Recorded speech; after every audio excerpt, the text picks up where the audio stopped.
Alors, bonjour et bienvenue au cours 36, Marie de Charlevoix. Je suis bien contente de te retrouver aujourd'hui. Alors, prends 2 petites minutes pour regarder cette image. Vous savez, là, un petit coup de vent sur cette fleur et son pollen s'envolera dans toutes les directions. Eh bien oui, et une partie de ces graines vont favoriser la pollinisation. Et ainsi, ces fleurs pourront se multiplier et se multiplier. Alors, c'est bien de ça qu'il s'agit aujourd'hui, de la multiplication. Mais bien sûr, pas de la multiplication de fleurs, mais bien de la multiplication de fractions. Allons voir. Alors, allons voir notre playlist sur les fractions. Eh bien oui, nous sommes rendus ici, là, au cours 36, la multiplication de fractions. Et nous avons vraiment fait un très beau bout de chemin. Et vous le savez, là, nous arriverons bientôt à notre cours ultime qui est d'effectuer cette chaîne d'opérations avec des fractions. Pour le moment, allons voir la multiplication de fractions. La multiplication de fractions, je te propose aujourd'hui 2 méthodes. Alors, la première, pour multiplier 2 fractions, on multiplie les numérateurs ensemble et les dénominateurs ensemble. Allons voir. Alors, je me rappelle que mes numérateurs, c'est mes nombres en haut de la fraction. Alors, ceux-ci, le 2 et le 5, je dois tout simplement les multiplier ensemble. 2 fois 5, 10. Et je multiplie ensemble les dénominateurs.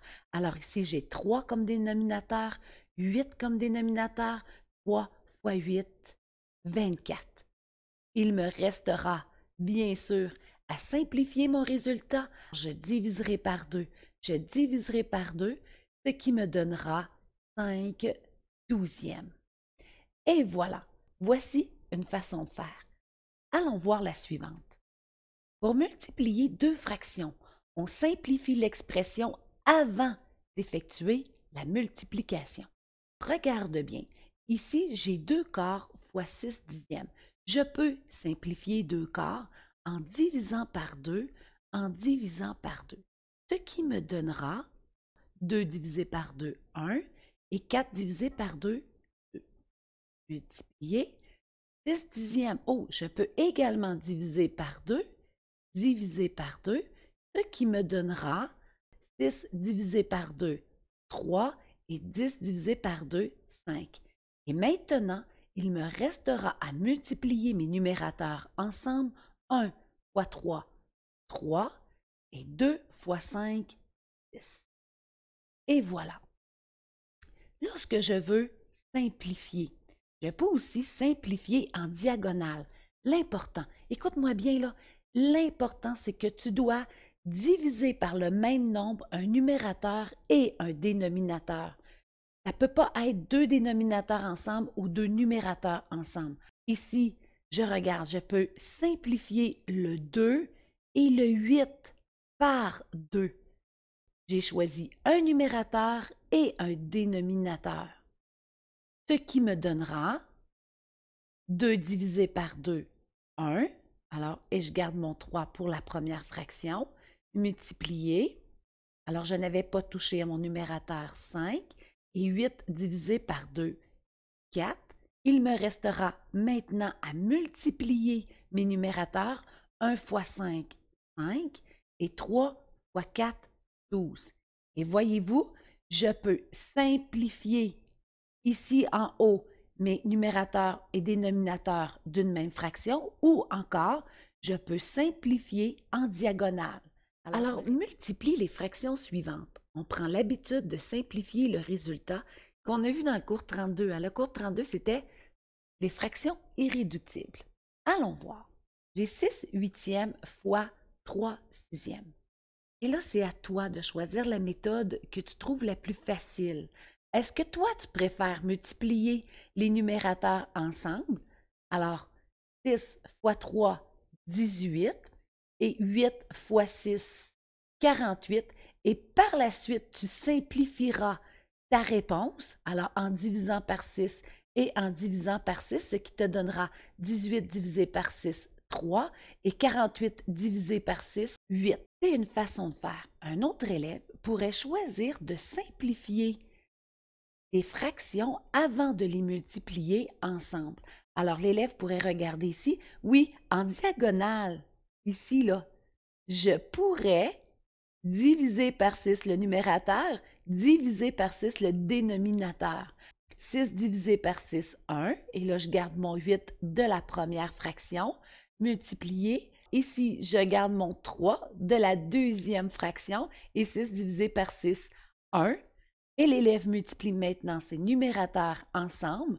1 fois 3, 3 et 8 fois 1, 8. Et voyez-vous, nous arrivons au même résultat. Le plus important, selon moi, c'est de choisir la méthode avec laquelle tu te sens le plus à l'aise.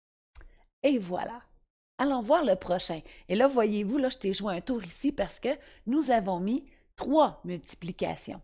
Il me reste simplement à multiplier les numérateurs ensemble. 1 fois 3, 3. 3 fois 1, 3. Et je multiplie les dénominateurs ensemble. 2 fois 5, 10. 10 fois 4, 40. Et voilà, et c'est déjà une fraction irréductible. C'est tout. Et là, je t'ai joué encore un petit tour. Dans celui-ci, je t'ai mis un entier. J'ai 4 cinquièmes fois 3 entiers. Qu'est-ce que je vais faire? C'est pas un problème, regarde.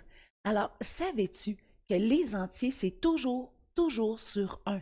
Le dénominateur d'un entier, c'est 1. 4 cinquièmes fois 3 unièmes. Et voilà, il me reste à multiplier mes numérateurs ensemble. 4 fois 3, 12. Et mes dénominateurs, 5 fois 1, 5. Et là, si je regarde bien, je vois que c'est une fraction impropre et j'ai appris à transformer mes fractions impropres en nombres fractionnaires, ce qui me donnera 2 et 2 cinquièmes. Super! Allons voir maintenant avec des nombres fractionnaires.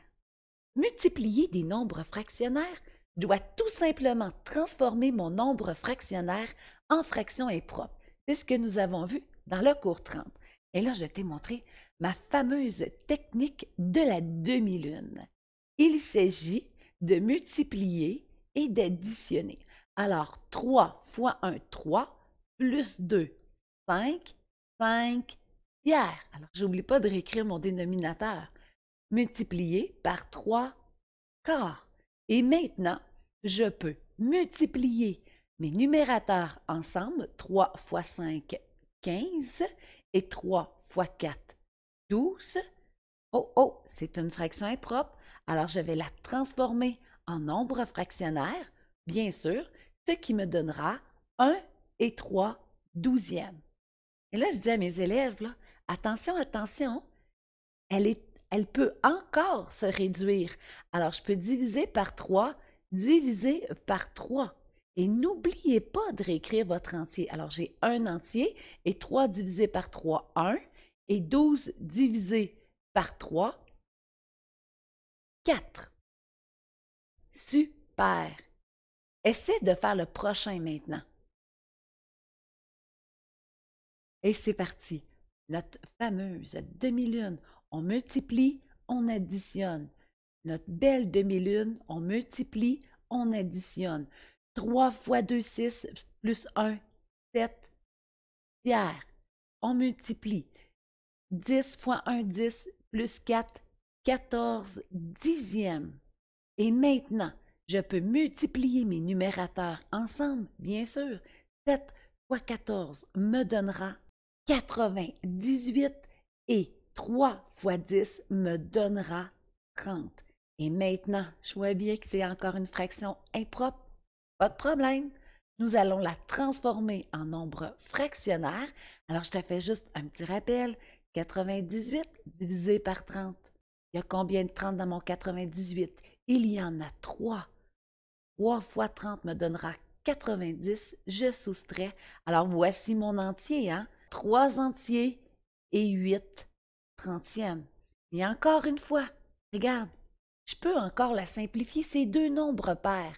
Alors, je vais diviser par 2, Je n'oublie pas, hein, je garde mon entier. 3 entiers et 8 divisé par 2, 4 et 30 divisé par 2, 15. Et voilà.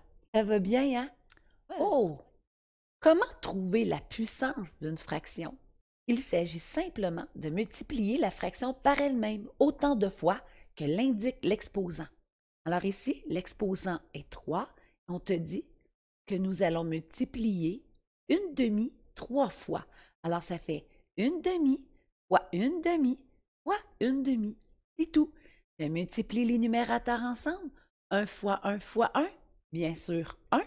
Et 2 fois 2, 4 fois 2, 8. Tout simplement. Et voilà. Essaie de faire le prochain. Ça va bien aller. 4 fois 2 tiers, bien sûr. 2 tiers fois 2 tiers fois 2 tiers fois 2 tiers, ce qui te donnera 2 fois 2, 4 fois 2, 8 fois 2, 16. Et maintenant, 3 fois 3, 9. 9 fois 3, 27. Et 27 fois 3, 81. Et elle est déjà irréductible. Et voilà pour la multiplication de fractions. Le prochain cours, le cours 37, la division de fractions.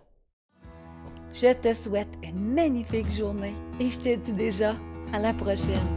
Bye bye!